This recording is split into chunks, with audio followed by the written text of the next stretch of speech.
ఈ సందర్భంలో ప్రభుత్వం చేయగలిగిన సహకారమే కాదు, మీ స్థానిక శాసనసభ్యుడు మిత్రుడు మదన్ మోహన్ రావు గారు మీ కష్టం ఉన్నన్ని రోజులు మీతోనే ఉండి రాత్రి పగళ్ళు పనిచేసి మిమ్మల్ని ప్రాణ నష్టము ఆస్తి నష్టం జరగకుండా మీకు ఒక మనోధైర్యాన్ని ఇచ్చి వారు మిమ్మల్ని కాపాడుకున్నారు.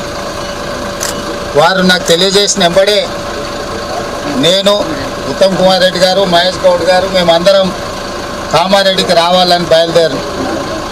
కానీ కామారెడ్డిలో ఉన్న వాతావరణ పరిస్థితులు మేము ఇక్కడ దిగలేని పరిస్థితుల్లో మెదక్ పోయి మెదక్లో కూర్చొని అక్కడ కలెక్టర్లతో మాట్లాడి అక్కడి నుంచే మళ్ళీ కామారెడ్డి కలెక్టర్తో మాట్లాడి ప్రాణ నష్టం పోయిన వాళ్లకు 5 లక్షల రూపాయలు, పశు సంపద కూడా నష్టపరిహారం ఇవ్వు, ఎంబడే రెవెన్యూ బృందాలను పంపించి ఎక్కడెక్కడైతే పంట మునిగిపోయిందో, నీట మునిగిపోయిందో లేదా పంటల మీద ఇసుక మేటలు వేరినాయో, అదేవిధంగా రహదారులు కొట్టుకుపోయి కొన్ని దగ్గర బ్రిడ్జ్లు కొట్టుకుపోయినాయి, కొన్ని దగ్గర రోడ్లు కొట్టుకుపోయినాయి.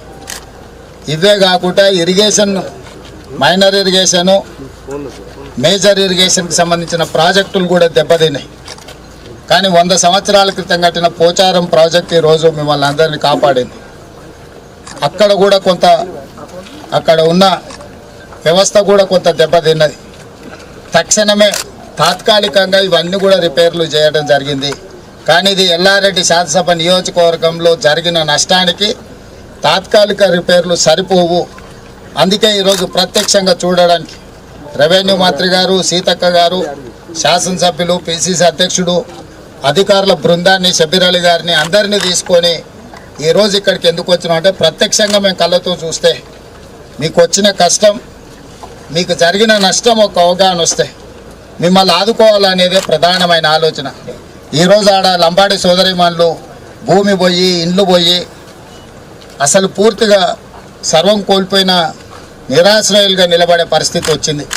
అందుకే అధికారులకు, ముఖ్యంగా కలెక్టర్లకు, ఇరిగేషన్ అధికారులకు, R&B అండ్ పంచాయతీరాజ్ అధికారులకు, వ్యవసాయ శాఖ అధికారులు అందరికీ కూడా నేను సూచన చేసిన, శాశ్వతంగా ఈ సమస్యల పరిష్కారం కోసం అంచనాలను ప్రిపేర్ చేయండి. ఇసుక మేటలకు కూడా ప్రత్యేకంగా నిధులు ఇచ్చి మళ్ళీ వ్యవసాయ యోగ్యమయ్యేటట్టుగా వాళ్ళకు నిధులు ఇచ్చేటట్టు, మునిగిపోయిన పంటకు నష్టపరిహారం కూడా ఇచ్చేటట్టు, కొట్టుకుపోయిన రోడ్లు, ప్రాజెక్టులను కూడా మళ్ళీ తిరిగి నిర్మించడానికి ఈరోజు అన్ని నిర్ణయాలు తీసుకుంటున్నాం. ఇప్పుడు ఇక్కడ నుంచి వెళ్ళిన తర్వాత ఇంకా కొన్ని ప్రాంతాలను పర్సనల్గా చూసి కలెక్టర్లను అందరినీ, అందరు అధికారులతో మాట్లాడి అన్ని సమస్యలు పరిష్కరించే బాధ్యత ప్రభుత్వం తీసుకుంటుంది. ఈరోజు ప్రాణ నష్టం జరగకుండా, ఆస్తి నష్టం జరగకుండా మీ శాసనసభ్యుడు, మీ అభిమాన నాయకుడు పూర్తిగా మీ ఎంబడి ఉండి చాలా మంది ప్రాణాలను కాపాడారు. అంతా బాగున్నప్పుడు మనకు అందుబాటులో ఉన్న